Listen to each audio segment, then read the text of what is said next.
Part 3, the looming cap hell for the Green Bay Packers, aka when Green Bay will trade Aaron Rodgers. Folks, follow the money. Follow the money. For years, as a Packers fan, as a person who followed the league, I had heard the grumbles coming out of Green Bay. Fans saying, we should have been more active in free agency.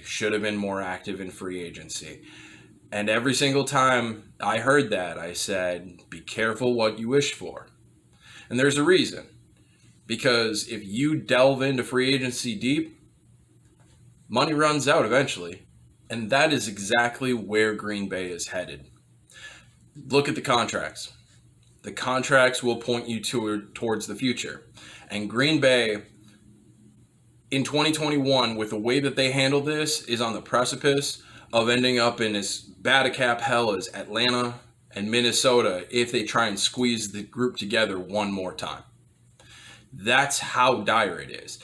Looking at the next year cap, even if cap totals stay where they were last year, or in 2020, which is about $198 million, Green Bay has roughly $22 million of cap space.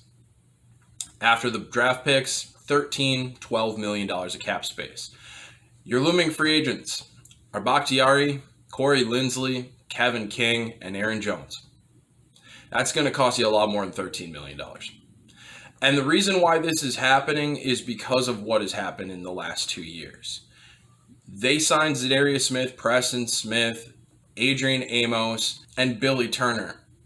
And every single one of those deals was a window shot. That means they didn't pay them much against the cap in the first year, and then the cap exploded year after year after year. And that adds up when you get to the later parts of those deals. It's also called cash out by me, and cash out is the last thing you want to do, but I understand the logic of it behind what Gutekunst did because of the team that was established that needed so much turnover. So the cash out model, when done by poor teams who are in a bad position, is a terrible idea. But when it's done by contenders, it's an attempt to jam talent into the roster and make good on an opportunity. That's what Green Bay tried. But this year, there was one extension that set off a nuclear reaction, and that was the extension of Kenny Clark. Now, it's not that Kenny Clark doesn't deserve the money. He absolutely does. But for the first 2 years of Kenny Clark's deal, he will be paid $13 million combined. After that, meaning 2022, he will count over $20 million against the cap for the next 3 years. That is a significant backloaded deal. And when you backload deals, if the cap doesn't explode up to $250 million, you are in for a rude awakening when those deals get to their maturity. If they wedge in Bakhtiari, Aaron Jones, and Linsley to keep this offense together, and I assume Linsley is as good as gone, I assume Kevin King is as good as gone, but if they even wedge in Aaron Jones and Bakhtiari to keep this offense, for the most part, together, 2022, Aaron Rodgers costs $39 million against the cap. Devontae Adams is a free agent. His price will go up. Jair Alexander's price goes up on the 5th year of his rookie contract. And there are a few more other pieces that are going to be ticking off that aren't exactly bad contracts. These are people that if you retain them, it will cost more. You already saw Blake Martinez left last year because they're getting up against it. If they continue on this path and try and wedge it together one more year, 2022, that's it. That's the lights out year. That's when everything comes together and Green Bay has a decision to make. And that decision is pretty simple. It's time to trade Aaron Rodgers. I would love to say it a different way, but if you follow the money, $36 million this year for Aaron Rodgers, $39 million, or $36 million next year for Aaron Rodgers, $39 million in 2022. If they trade him then, they open up $22 million of cap space and have a 2-year deal for $50 million that they're trading off to the next team. That's exactly what Brady signed for with Tampa Bay. So teams are going to be trading for that asset, and by trading off that $22 million. It's one of the only ways that you can fit everything that they've compiled together on this roster without going over the cap number. So when Rodgers' deal was made, I expected this next year to be the year where everything was decided. The way it was structured, the guaranteed money actually didn't get pushed to the back, which you would see with most older quarterbacks. It was left in this middle section where they had the option choice, where they're either going to trade him away or they're going to push that money to the end of his contract. And that's what you have to watch if you're in the camp that believes that Green Bay is going to stick with Aaron Rodgers through the end of his career. They have to restructure his contract dramatically next year to open up space. If they do that, it makes it less likely that he'll be traded. If they don't do that, it guarantees that he will be traded the next offseason. And what compounds this issue is the fact that we have watched 3 draft classes come through, and 3 players have been producing at a high level. Now, Green Bay, with the systems that they run, you really only need 17 starter caliber players. The rest of it's kind of toolboxed around, so you don't need more than 17. So there's this old logic that says, you need to have 4 players that are starters from every draft to keep up with the salary cap. That's not really true in Green Bay's situation. You need 2 to 3 players every single year that are starters, and then 2 players that are considerably strong role players from every draft. And Green Bay at this point in time, the last 3 drafts, you have Jair, that's 1, Elton Jenkins is 2, and Darnell Savage is 3. That's still, at minimum, 3 starters, 4 starters short.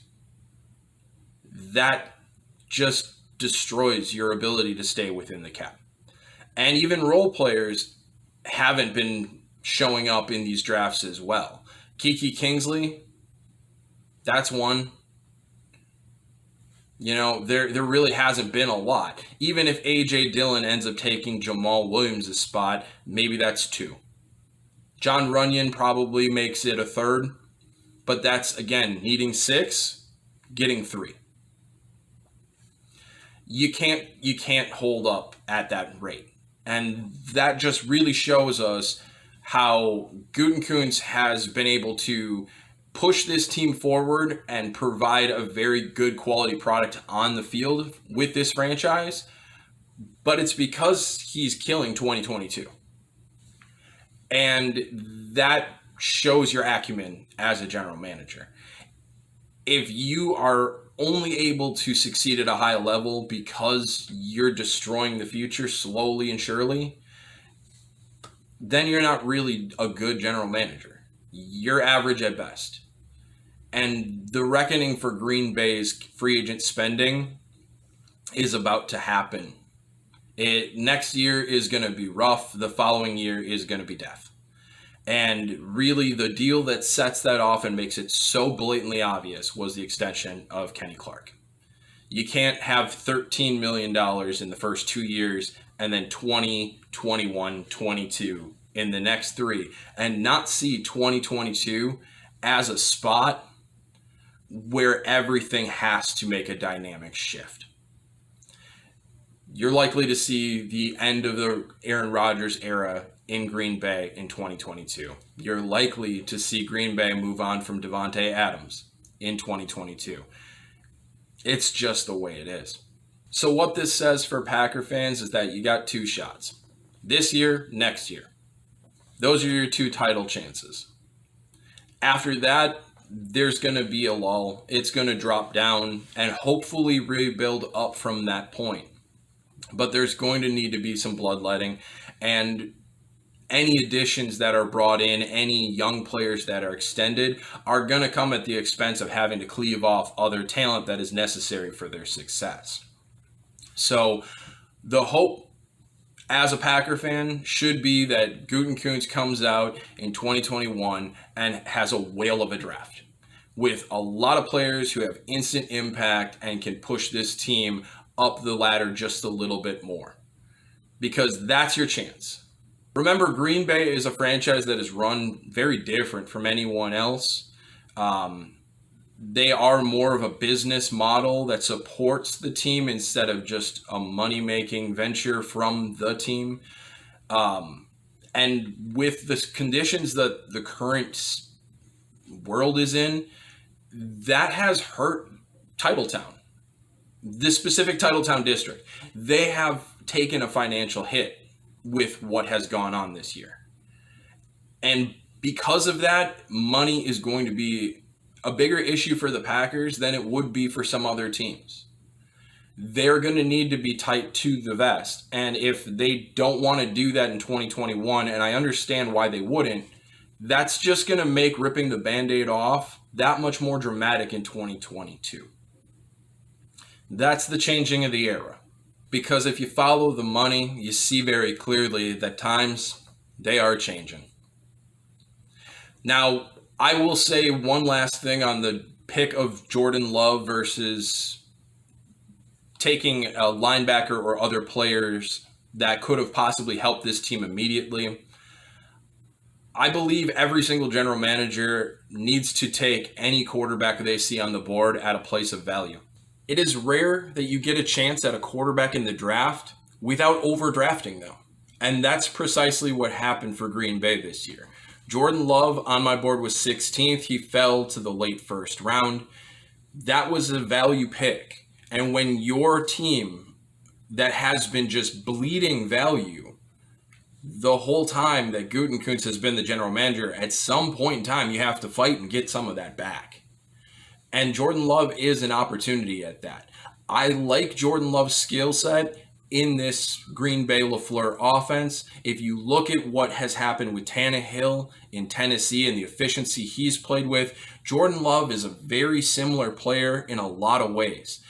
Yeah, he looked bad in camp this year, and it's because he's been through 3 systems, and this is a decision-making, quick precision offense that he was swimming. When you're hesitating and when you're behind, you're going to suck in this offense. And that's just the simple truth of it. We saw it last night with Nick Mullins hesitating in the San Francisco offense, and there's some similarities there. He was awful because he was behind.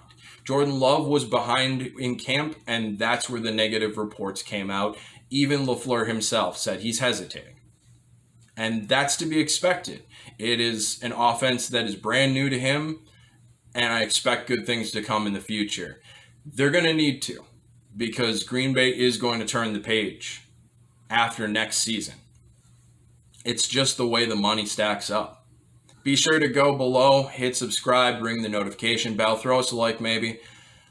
I know this is a heavy topic, Green Bay fans, and I apologize for bringing it to you, but it's better that you know and expect it than to get blindsided by it. At least that's how I feel. We love you guys. We need you. Stay strong, and I'll see you on the other side.